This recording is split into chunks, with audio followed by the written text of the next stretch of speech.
In this video, we're going to look at question 8 from exercise 7.1 of your higher textbook. So if x and y are two acute angles such that tan of x, capital X here, equals 3/4 and tan of y equals 1/7, we're going to prove that cos of x take away y equals 31 root 2 over 50.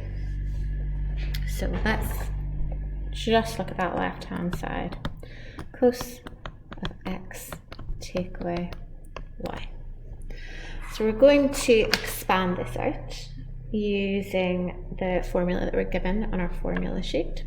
So cos of x take away y equals cos x cos y. I'm just referring to your formula here. Now careful, whenever it's take away, it's the opposite sign, so it's plus sine x sine y. So just being careful to refer to your formula sheet there. Okay, so I can't sub in anything straight away yet. I'm going to draw my right angle triangles for my tan x and tan y here to figure out the missing values. So right angle triangle, doesn't matter your shape. Let's call this angle x, and that's our right angle in here. Okay, so opposite, adjacent, hypotenuse, and tan of x is opposite over adjacent. So we know that our opposite is 3, our adjacent is 4, and if you know your Pythagorean triples, that's going to be a 3, 4, 5 triangle. Or you could just do 3 squared, which is 9, plus 4 squared is 16. That gives you 25, and square root of 25 gives you 5. So you get there either way. Now I know I'm going to want both sine of x and cos of x, so I'm just going to find that now. Sine of x equals opposite over hypotenuse, which equals 3 over 5. And your cos of x, k, is adjacent over hypotenuse, which equals 4 over 5. Okay, now for our y, our angle y here. So again, drawing out our right angle triangle. I'm just going to keep it in the same sort of configuration. There's my angle y, there's my right angle. And again, for your tan, you've got your opposite, adjacent, hypotenuse. So your opposite is 1, your adjacent is 7, your hypotenuse this time, so using your triples, it's going to be the square root of 7 squared plus 1 squared. Square root of 49 plus 1 is square root of 50.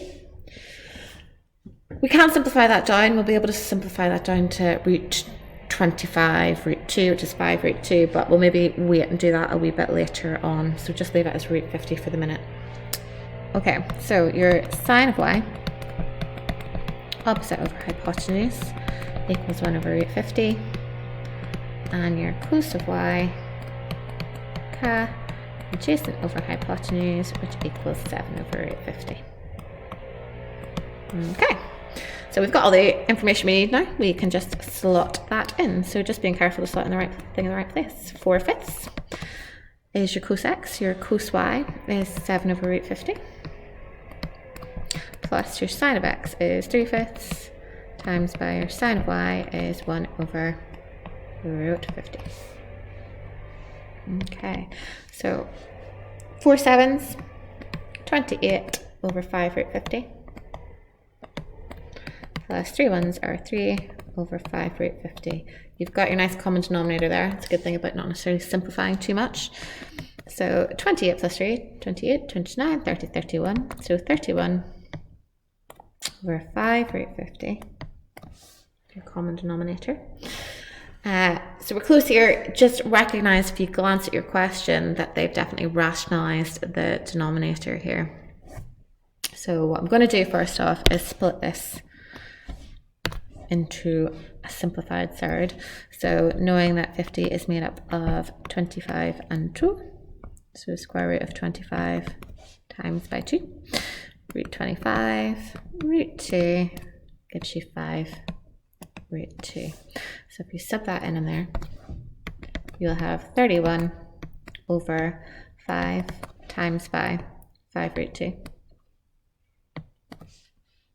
which gives you 31 over 25 root 2. And now we need to rationalise. So to rationalise, your denominator from nat 5, you times both the top and the bottom of the fraction to write an equivalent fraction with your root on the top line instead.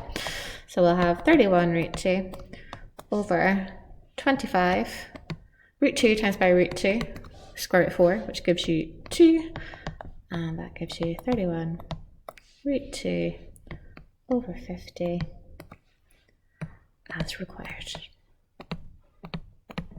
Or you might say QD. And you're all done.